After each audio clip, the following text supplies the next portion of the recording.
हम यहाँ पे गूगल और सीईओ के गूगल और माइक्रोसॉफ्ट के सीईओ प्रोड्यूस नहीं कर पाए। अमेरिकनों ने इस वक्त काम करना छोड़ दिया है। दर हकीकत ये भी कहना मुबालगा राय नहीं होगी कि अमेरिका को इस वक्त इंडियन अमेरिकन चला रहे हैं। पाकिस्तान की तरफ और इंडिया की तरफ जो बॉर्डर्स हैं वो क्लोज कर दिए गए हैं। तो पाकिस्तान की तरफ से बॉर्डर ऐसे क्लोज किए गए हैं कि उनके सिटीजन वापस पहुंच रहे हैं, तो तब भी उनको लेने के लिए जो है वो दरवाजे नहीं खोले जा रहे, उनको रिफ्यूज कर दिया गया है उनको एक्सेप्ट करने से।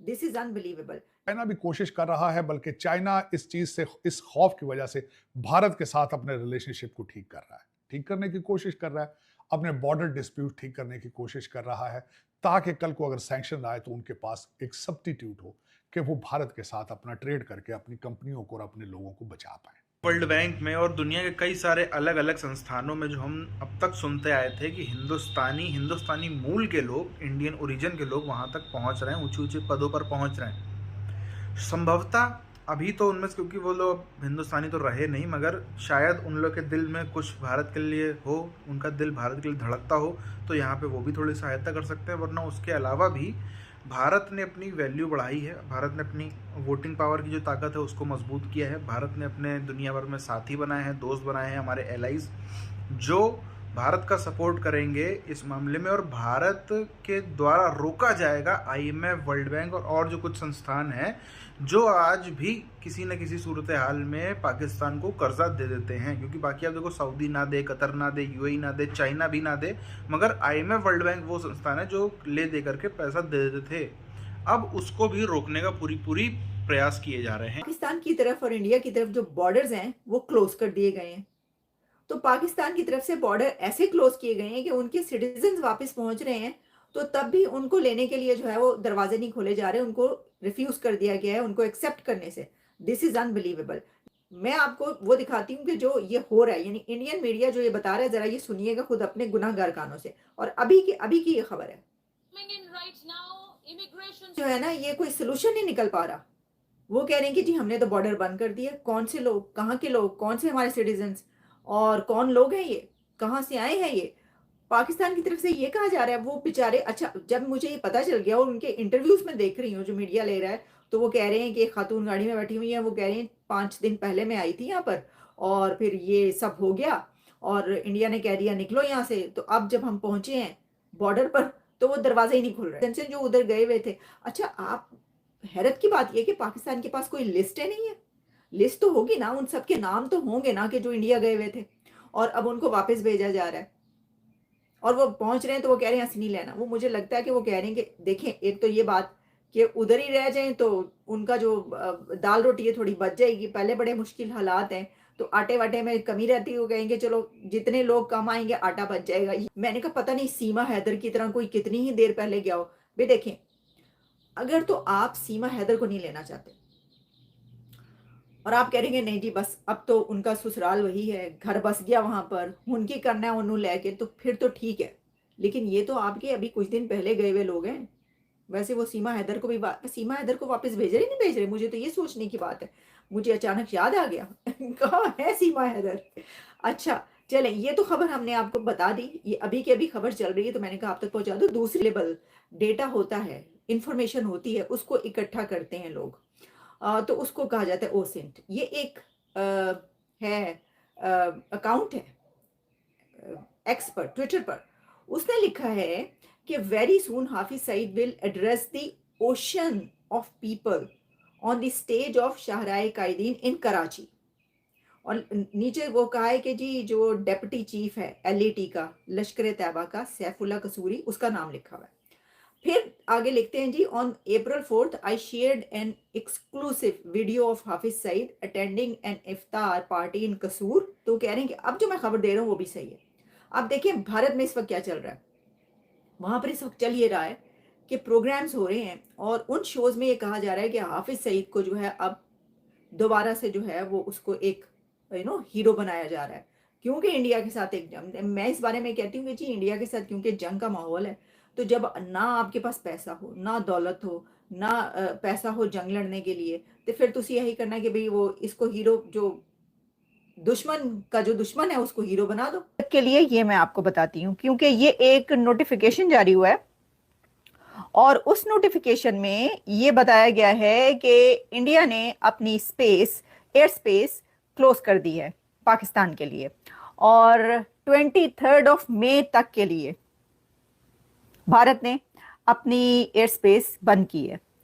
तो अब देखिए, एयर स्पेस अगर 23 मई तक 23 मई तक बंद की गई है, तो इसका मतलब है, ऐसा लगता है, पाकिस्तान के लिए एयर स्पेस है उसको हमने बंद कर दिया है। कौमी एयरलाइन पाक भारत कशीदगी की वजह से एहतियात के तौर पर जो है पहले ही भारतीय फजाई हदूद का जो इस्तेमाल है वो नहीं कर रही। पाकिस्तान की तरफ से ऑलरेडी जो ये एयर स्पेस है उसका यूज इतना नहीं किया जा रहा, लेकिन अब इंडिया ने ये कहा है कि जो एयर स्पेस है उसको बंद कर दिया है हमने पाकिस्तान के लिए। यानी ये कि सब कुछ बंद, खत्म, शुद्ध, कोई नाता नहीं। इससे पहले हमने आपको बताया आर्टिस्ट, सिंगर्स, राइटर्स ये हमला करने लगे।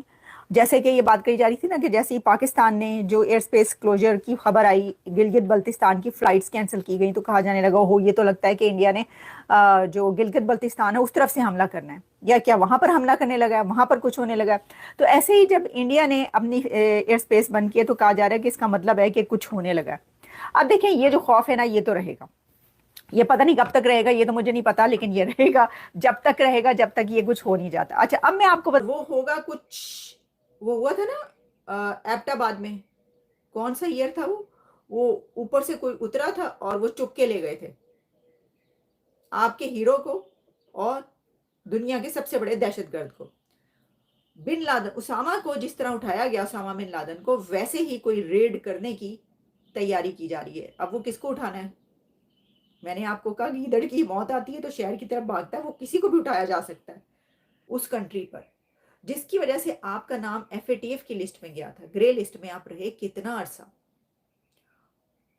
उसी के बारे में जब इस सिचुएशन, ऐसे माहौल में बातें और खबरें चलेंगी तो ये आपके नुकसान में जाएगा। मतलब तो दोबारा जाना है अपने FATF में, और इस बार FATF की ग्रे लिस्ट नहीं होनी। वो अभी आपको पता है सेक्रेटरी स्टेट मार्को रूबियो ने कॉल किया है लगाते हैं जिहाद के और मारने के और भारत में घुसकर मारने के, उसके जवाब में अब इंडिया का एक बड़ा मशहूर गैंग है। आपको पता है, अब लॉरेंस बिश्नोई का इसलिए सबको ज्यादा पता है कि जो सलमान खान के ऊपर जो हमला हुआ और बहुत कुछ उसके अंदर चलता रहा, उस कई एक ऐसे केसेस हैं जिसमें उसका नाम लिया जाता है। तो लॉरेंस बिश्नोई एक बहुत ही खतरनाक बंदा कहा जाता है, बहुत ही खतरनाक गैंग का नाम है ये।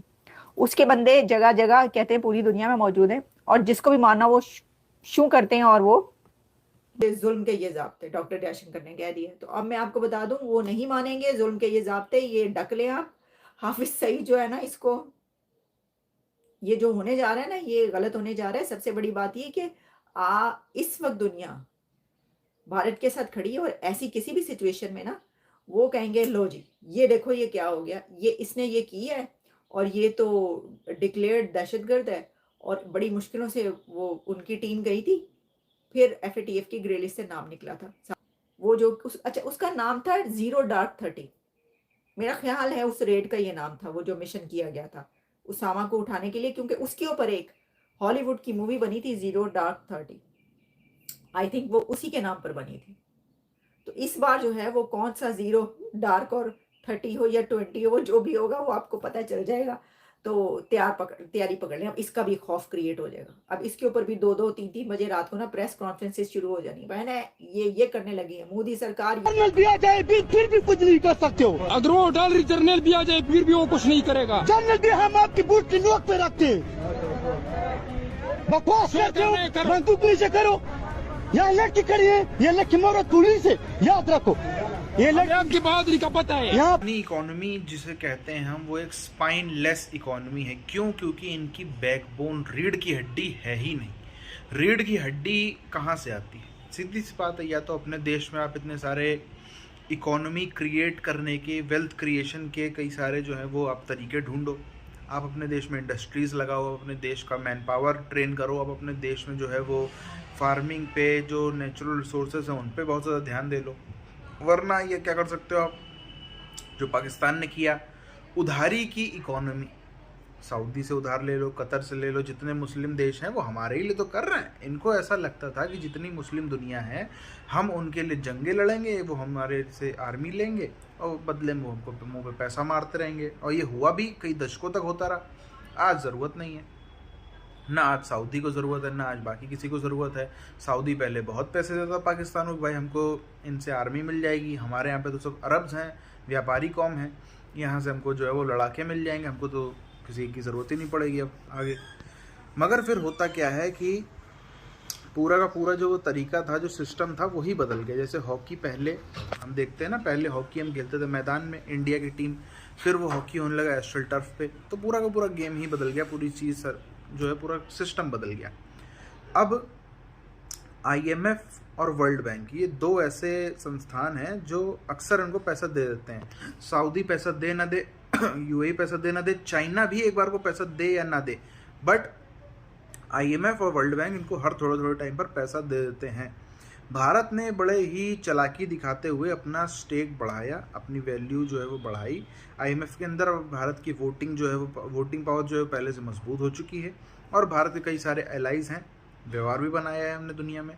उसके चलते आज भारत इस स्थिति में है कि इनका जो जिनको इनको कर्जा मिल रहा है, जो इनको हुक्का पानी वहाँ से चल रहा है, उसको बंद करवाया जा सके।